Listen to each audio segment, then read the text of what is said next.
브라운대 총기 난사 사건 용의자가 숨진 채 발견됐습니다. 경찰은 용의자가 MIT 교수도 살해한 것으로 보고 수사를 진행하고 있습니다. 브라운대 총기 사건 용의자가 추천 프로그램으로 영주권을 취득한 것으로 알려지면서 정부가 다양성 비자 프로그램을 일시 중단한다고 밝혔습니다.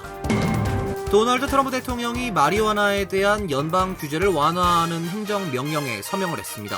마리화나 관련 의료 연구를 훨씬 쉽게 만들어 매우 긍정적인 영향을 미칠 것이라고 기대했습니다.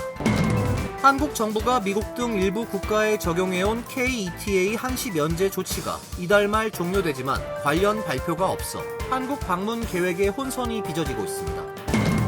내년 1월 4일부터 뉴욕과 뉴저지를 연결하는 다리 터널의 통행료가 또 인상됩니다. 이지패스 기준 혼잡 시간대는 $16 79센트, 그 외 시간은 $2 할인된 $14 79센트가 됩니다. 이상은 오늘의 주요 뉴스입니다. 시청자 여러분 안녕하십니까? KBN 뉴스입니다. 브라운대에서 벌어진 총기 난사 사건 용의자가 숨진 채 발견됐습니다. 스스로 목숨을 끊었다고 알려지고 있는데요. 경찰은 용의자가 매사추세츠주 자택에서 피살된 MIT 교수도 살해한 것으로 보고 수사를 진행하고 있습니다. 프로비던스 경찰서장은 브라운대 총격 사건 용의자가 어제 저녁 스스로 목숨을 끊은 채 발견됐다고 밝혔습니다. 사망한 용의자는 포르투갈 국적의 48세 남성 클라우디오 네베스 발렌테로 임대 중인 뉴햄프셔주의 창고 시설에서 스스로 발사한 것으로 보이는 총상을 입은 채 발견된 것으로 알려졌습니다. 발렌테는 2000년부터 2001년까지 브라운대 대학원 물리학과에서 공부했던 것으로 조사됐습니다. 수사 당국은 발렌테가 지난 15일 매사추세츠주 자택에서 피살된 누누 루레이루 교수도 살해했을 가능성도 염두에 두고 있습니다. 발렌테는 1995에서 2000년 포르투갈의 한 대학에서 루레이루 교수와 같은 학업 과정을 이수한 것으로 알려졌습니다. 포르투갈 국적의 발렌테는 유학생용 F1 비자를 받아 2000년 가을부터 2001년 봄까지 브라운대의 물리학과 박사과정 대학원생으로 등록했다가 휴학원을 낸 후 복학하지 않았고 2003년에 자퇴 처리됐습니다. 그는 2019년 9월 영주권 추천 프로그램으로 미국 영주권을 받았고 알려진 마지막 주거지는 플로리다주 마이애미였습니다. 수사 당국의 설명에 따르면 발렌테는 보스턴에서 빌린 렌터카를 로드아일랜드주에서 운전했으며 브라운대 외곽에서 이 차가 머무른 것으로 파악됐습니다. 익명의 제보자가 SNS에 올린 글이 단서가 된 것으로 알려지고 있습니다. 로드아일랜드주 법무장관은 용의자의 신원이 밝혀졌으나 동기에 관해선 아직도 모르는 것이 많다며 구체적인 동기에 대한 추가 조사가 필요하다고 밝혔습니다. 브라운대 총기 사건 용의자가 추천 프로그램으로 영주권을 취득한 것으로 알려지면서 정부가 다양성 비자 프로그램을 일시 중단한다고 밝혔습니다. 크리스티 놈 국토안보부 장관은 어제 X를 통해 추첨 영주권 프로그램을 중단한다고 밝혔습니다. 놈 장관은 트럼프 대통령이 더 이상의 미국인 피해를 막기 위해 재앙적인 이 프로그램을 즉각 중단하도록 USCIS에 지시할 것을 명령했다고 밝혔습니다. 브라운대 총격 사건 용의자인 클라우디오 발렌테는 포르투갈 국적자로 2000년대에 브라운대에 재학했으며 2017년 다양성 비자 추천 프로그램을 통해 영주권을 취득했습니다. 놈 장관은 그에 대해 이처럼 흉악한 인물은 애초에 우리나라에 들어와선 안 됐다고 말했습니다. 비자 추첨제는 미국 영주권을 취득하는 방법의 하나로 신청자 중 무작위 추첨을 통해 대상자를 선정합니다. 인종적 다양성을 존중하려는 미국의 건국 정신을 바탕으로 도입됐습니다. 이민이 적은 나라 출신자들을 대상으로 연간 최대 5만 명을 추첨으로 선발합니다. 트럼프 행정부는 그 전부터 DV1 프로그램을 폐지해야 한다는 입장을 밝혀왔습니다. 다만 일방적 DV1 프로그램 폐지 조치는 법적 소송을 유발할 공산이 크다는 지적도 있습니다.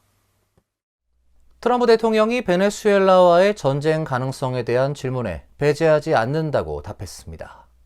그는 내가 원하는 것을 마두로 대통령이 정확히 알고 있다며 압박했습니다. 트럼프 대통령은 NBC 뉴스와의 단독 전화 인터뷰에서 베네수엘라와의 전쟁 가능성을 배제하지 않는다고 발표했습니다. 2기 집권 후 베네수엘라 마약 카르텔과의 전쟁을 선포한 트럼프 행정부는 마약 거래 차단에 필요하다며 카리브해와 동태평양 인근을 지나다니는 선박들을 지속적으로 공격하고 있습니다. 정부는 지난 16일엔 니콜라스 마두로 베네수엘라 정권을 외국 테러 단체로 지정하고 베네수엘라를 드나드는 모든 제재 대상 유조선의 출입을 전면 봉쇄하며 압박 수위를 끌어올렸습니다. 트럼프 대통령은 베네수엘라에 대한 압박이 전쟁으로 이어질 가능성이 있냐는 NBC 측의 질문에 처음엔 논의하지 않겠다고 답했지만 정확한 답변을 요청하자 전쟁 가능성을 배제하지 않는다는 답이 돌아왔다고 NBC는 전했습니다. 대통령은 베네수엘라를 오가는 유조선에 대한 추가 납포가 있을 것이라고도 말했습니다. 다만 구체적으로 언제쯤 추가 납포가 진행되는지에 대해서는 상황에 따라 다르다며 만약 그들이 어리석게도 항해를 계속한다면 우리 항구 중 한 곳으로 되돌아오게 될 것이라고 답했습니다.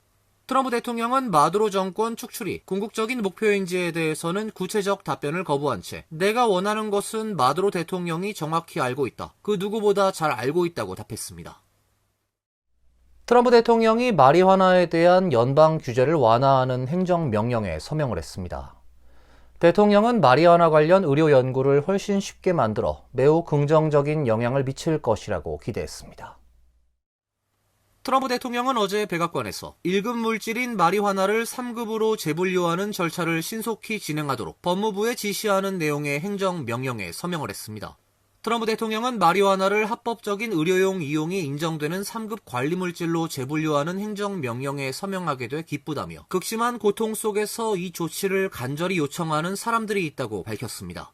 트럼프 대통령은 이로써 마리화나 관련 의료 연구를 훨씬 쉽게 만들어 그 효능과 잠재적 위험, 미래 의료용법을 연구할 수 있게 할 것이라며 매우 긍정적 영향을 미칠 것이라고 기대했습니다.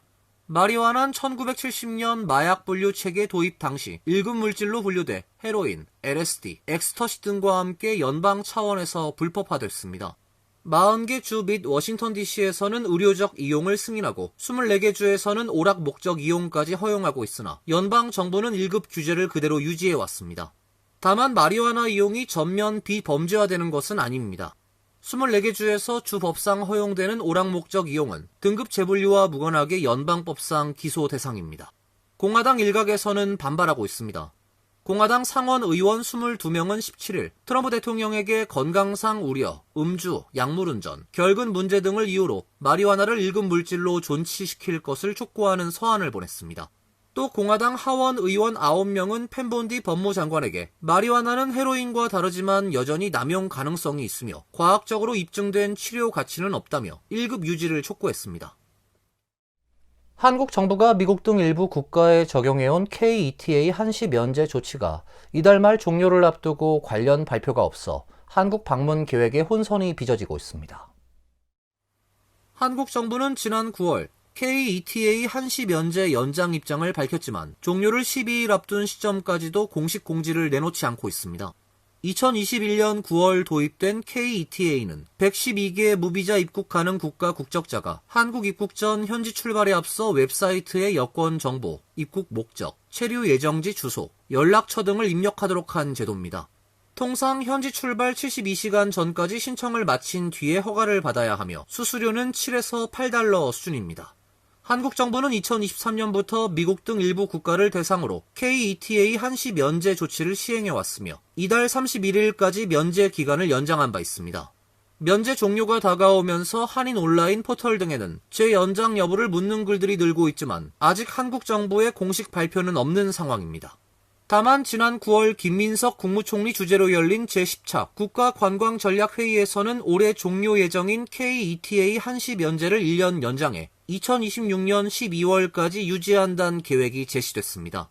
또 문체부 장관도 지난 16일 업무 보고에서 KETA 한시 면제 연장을 통해 관광 수요를 유지하겠다는 방침을 밝혀 연장 가능성이 높은 상황입니다. 내년 1월 4일부터 뉴욕과 뉴저지를 연결하는 다리 터널의 통행료가 또 인상됩니다. 이지패스 기준 혼잡 시간대는 16달러 79센트, 그 외 시간은 2달러 할인된 14달러 79센트가 됩니다. 항만청은 2027년부터 비혼잡 시간 할인도 폐지한다고 밝혔습니다. 뉴욕 뉴저지 항만청 이사회는 17일 통행료 인상이 포함된 101억 달러 규모의 2025에서 26회계연도 예산안을 최종 승인했습니다. 승인된 예산안엔 내년 1월 4일부터 조지 워싱턴 브릿지와 링컨 터널, 홀랜드 터널 등 항만청이 관리하는 다리와 터널 7곳의 통행료가 인상됩니다. 통행료는 승용차 기준 혼잡 시간대 이지패스 통행료 현재 $16 6센트에서 $16 79센트로 오르게 됩니다. 비혼잡 시간대는 $14 6센트에서 $14 79센트로 인상됩니다. 이지패스가 없는 차량의 경우 우편으로 청구되는 통행료가 현재 $22 38센트에서 $23 30센트로 인상됩니다. 항만청은 오는 2027년부터 단계적으로 비혼잡 시간대 이지패스 통행료 $2 할인 정책을 축소해 2030년 완전히 폐지한다고 밝혔습니다. 항만청은 뉴욕과 뉴저지를 연결하는 패스트트레인 요금도 현재 $3에서 2029년까지 단계적으로 $4로 인상하는 내용도 발표했습니다. 내년 여름 25센트 인상을 시작으로 2029년까지 매년 25센트씩 올려 최종적으로 요금이 $4로 높아지게 됩니다. 2029년 1월 이후엔 물가 인상률을 반영한 요금 인상이 이루어질 계획입니다. 사회보장국이 관리하는 사망자 관리 데이터의 정확성에 문제가 있다는 지적이 나왔는데요. 또 연방정부가 데이터 접근을 제한하려고 하면서 생명보험금 지급 절차에 차질이 빚어지고 있습니다. 보험 금융 전문 매체 인슈어런스 뉴스넷은 보험사가 가입자의 사망 여부를 확인할 수 있는 사실상 유일한 방법인 SSA의 사망자 통합 데이터베이스가 부실하게 관리되고 있다고 지적했습니다. 데이터베이스는 보험사가 생명보험금을 지급하기 전 의무적으로 거치는 사망 확인 절차에 활용되는 자료임에도 현재 전국 사망자 정보의 약 16%만 반영된 것으로 조사됐습니다. 사망자 정보 또한 전국 4만 곳 이상의 언론사 부고 등을 토대로 수집돼 정확성이 떨어진다는 비판입니다. 이로 인해 가족을 잃은 유가족 수백만 명이 보험금 수령까지 장기간을 기다려야 하는 상황에 놓였으며 일부는 사망 확인이 지연되면서 보험금을 받지 못할 위험에 처해 있는 것으로 알려지고 있습니다. 연방정부 차원에서 민간 보험사 등 외부 기관의 데이터 접근을 제한하려는 움직임이 나타나면서 관련 문제가 더욱 확대되고 있습니다. 전미보험감독관 협의회에 따르면 사회보장국은 2011년 가입자 개인정보 보호를 이유로 전국 420만 건이 넘는 사망자 기록을 삭제했으며 2013년엔 연방법에 따라 민간 보험사의 데이터 접근 권한을 일부 제한했습니다. 이로 인해 사망자 자료의 정확성이 떨어진 상황에서 접근성까지 제한되면서 보험사들의 원활한 보험금 지급이 어렵다는 게 보험업계의 설명입니다. 또 다른 문제는 유가족이 사망한 가족의 생명보험 가입 여부 자체를 확인하지 못하는 경우도 늘어나고 있습니다. 보험업계는 생명보험 가입자가 보험 가입 사실을 가족에게 알리지 않은 경우 유가족이 보험금 청구 과정에서 큰 어려움을 겪을 수밖에 없다고 설명했습니다. 어젯밤부터 오늘 오전까지 강력한 폭풍이 뉴욕 일원을 강타하면서 저지대와 해안 지역이 침수되는 등 피해가 잇따랐습니다. 시속 60마일의 강풍까지 불어 나무가 쓰러지면서 정전 피해도 발생했습니다. 국립기상청은 오늘 오전 맨해튼, 브루클린, 퀸즈, 스태튼 아일랜드, 롱아일랜드 남부 해안 및 뉴저지 북부 지역에 홍수주의보와 강풍주의보를 발령했습니다. 기상청은 롱아일랜드와 퀸즈 취약 지역에 최대 1피트의 침수가 예상된다고 밝혔습니다. 오늘 새벽부터 내리기 시작한 폭우로 일부 도로와 주차장, 공원, 잔디밭, 지하실과 같은 저지대 시설에 침수가 발생했고 최대 시속 60마일의 강풍이 불면서 쓰러진 나무로 인한 정전 등 피해도 속출했습니다. 해안 지역은 만조시간 도로가 침수돼 차량 통행이 차단되기도 했습니다. MTA는 강풍 피해에 대비해 오전 5시부터 오전 10시까지 뉴욕, 뉴저지 모든 교량에서 빈 트레일러와 트럭의 통행을 금지시켰습니다. 한편 오늘 아침 출근 시간 기온이 화씨 60도에 육박했습니다. 하루 종일 화씨 50도대의 기온을 기록했지만 밤부터 다시 기온이 내려가면서 내일 아침 기온은 영하권을 기록할 것으로 예상됩니다. 이번 주말은 약간 구름이 끼는 대체로 맑은 날씨가 예보돼 있습니다. 이어서 간추린 소식입니다. 트럼프 대통령은 어제 크리스마스 이브인 24일과 다음 날인 26일을 연방 공휴일로 지정하는 행정명령에 서명을 했습니다. 따라서 주말을 포함하면 최장 5일의 연말 연휴가 됩니다. 트럼프 대통령은 일기 임기 때인 2019년과 20년엔 크리스마스 이브인 24일을 공휴일로 지정했고 버락 오바마 전 대통령은 크리스마스가 목요일이었던 2014년 26일을 공휴일로 선포한 바 있습니다. 그러나 크리스마스가 목요일인 해의 전날과 다음 날을 모두 공휴일로 지정하는 것은 매우 이례적이라고 언론은 짚었습니다. 캐롤라인 레빗 백악관 대변인은 자신의 X 계정을 통해 케네디 센터 이사회가 만장일치로 케네디 센터의 명칭을 트럼프 케네디 센터로 바꾸기로 결정했다고 전했습니다. 트럼프 대통령이 지난 1년간 케네디 센터를 살리기 위해 보여준 놀라운 노력에 대한 감사의 표시라며 트럼프 대통령은 단순히 재건축뿐 아니라 재정적인 측면, 센터의 명성을 지키는 데에도 큰 공헌을 했다고 평가했습니다. 트럼프 대통령은 영광스럽고 놀랐다며 매우 저명한 이사회 구성원 중 한 분이 제기한 사항으로 구성원이 상당히 많은데도 만장일치로 찬성했다고 밝혔습니다. 과학 호수 뉴욕 한인회 이사장이 사퇴하겠다는 입장을 밝혔습니다. 과학 이사장은 어제 뉴욕 한인회 판공비 문제에 대한 책임을 지고 오늘부로 이사장직에서 사퇴한다며 그동안 많은 도움을 주신 것에 진심으로 감사드린다고 전했습니다. 앞서 뉴욕 한인회는 이명석 회장에게 매달 $2,000가 판공비 개념으로 지급되는 것이 알려지면서 한인회 재정 집행의 적절성과 절차를 둘러싸고 논란이 있었으며 이명석 회장은 입장문을 통해 잘 알지 못하고 개인 법인으로 수표가 지급된 것은 불찰이었고 지급받은 판공비 전액을 뉴욕 한인회에 반환할 예정이라고 밝힌 상태입니다. 지난 17일 뉴저지 한인회 이사회에 보고된 2024에서 25년 재정 결산에 따르면 뉴저지 한인회는 지난 2024년과 25년 2년 동안 $58,000여 적자를 낸 것으로 집계됐습니다. 지난해엔 $27,000, 올해엔 $34,528 적자가 발생했으며 미수금 $3,500를 제외하면 누적 적자는 $58,028가 됩니다. 결산 보고서에 따르면 올해 추석잔치의 경우 수입 $66,690, 지출 $63,095로 $3,595 흑자를 기록했습니다. 한편 뉴저지 이사회는 이달 초 이종석 전 선관위원장이 이사회에 보낸 해임 결정 철회 요구 서한에 대해 해임 결정을 번복하지 않고 화합 차원에서 유감의 뜻을 전하는 서한을 보내기로 의견을 모았습니다. 환율과 증권 소식입니다.